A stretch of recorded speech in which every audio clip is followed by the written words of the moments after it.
Mr. Rand Paul. Thank you. It's good to be here. Many years ago, Reagan was going to meet Gorbachev, and he told his advisors he was going to tell Gorbachev a little story. And his advisors said, "No way, don't do it. There'll be international repercussions." But he told them this story anyway. It seems there was an accountant in Moscow, and the accountant saved for 10 years to buy a car. And he saved and saved, and it was hard to buy a car. The cars were made by the government. They weren't very good, and you had to save forever. And he goes in to buy the car, and there's a bureaucrat in there, and he says, "Well, that's all well and good. You've got your money. Come back in 10 years, and you can have your car." And he looked at him, and he said, "Well, will that be on a Tuesday or a Wednesday?" And the guy said, "You idiot, I just told you it'll be 10 years till you can have your car, and you want to know what day of the week?" He said, "Well, the plumber's coming on Tuesday, and I don't want to miss him." Now, I used to tell that story, and I thought, well, surely that couldn't happen in America. But you know the new name for GM, don't you? Government Motors. It's really a sad state of affair that we're letting the government take over private banks and private businesses, that we have the government spending so much money that we're $2 trillion in debt in 1 year. It's out of control. Washington is horribly broken. Interest payments alone on the debt, $400 billion in 1 year. If we don't do something, we're losing our country. We are at the point where our kids and our grandkids are paying for this debt, but it's even more imminent than that. Right now we have 10% unemployment across the country and across Kentucky. Some counties have more unemployment, higher unemployment, and we can't do anything about it because we have a president who understands nothing about Kentucky.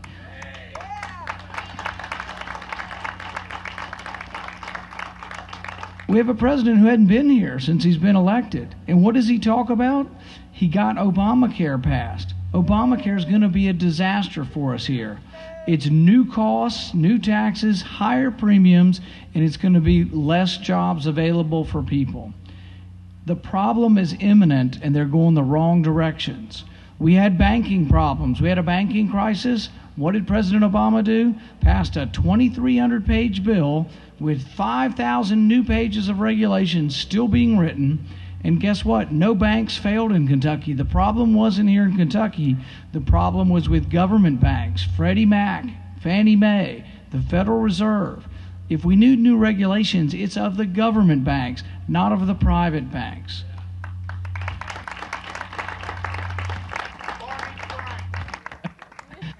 We have the president now talking about repealing the Bush tax cuts. If the president repeals the Bush tax cuts, it'll be the largest tax increase in our history.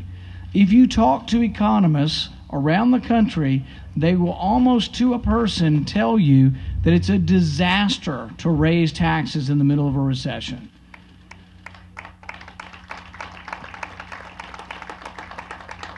We have a chance to change our country's direction.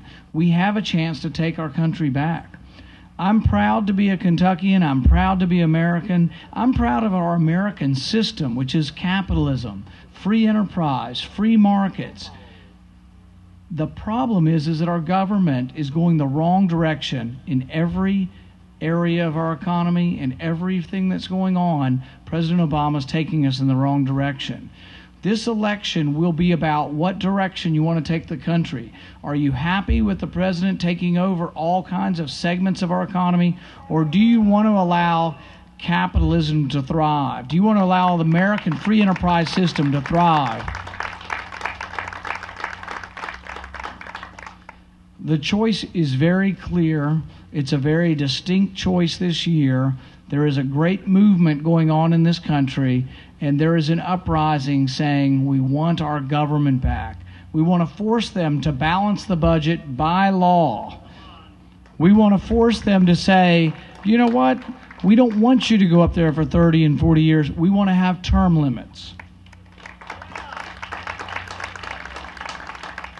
We tell them also, for goodness sakes, let's read the bills before we pass the bills.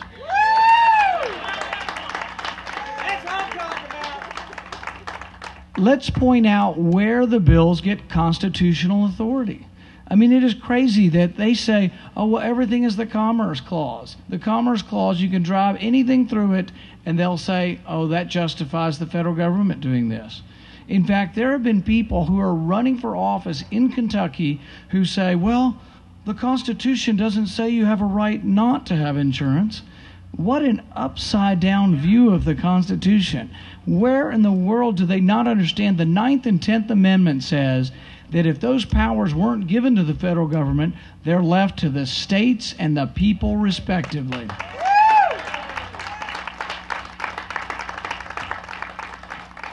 I will fight for Kentucky. I will fight to leave the money in Kentucky and not send it to Washington. And I will fight for your best interest all along. Thank you very much for having me.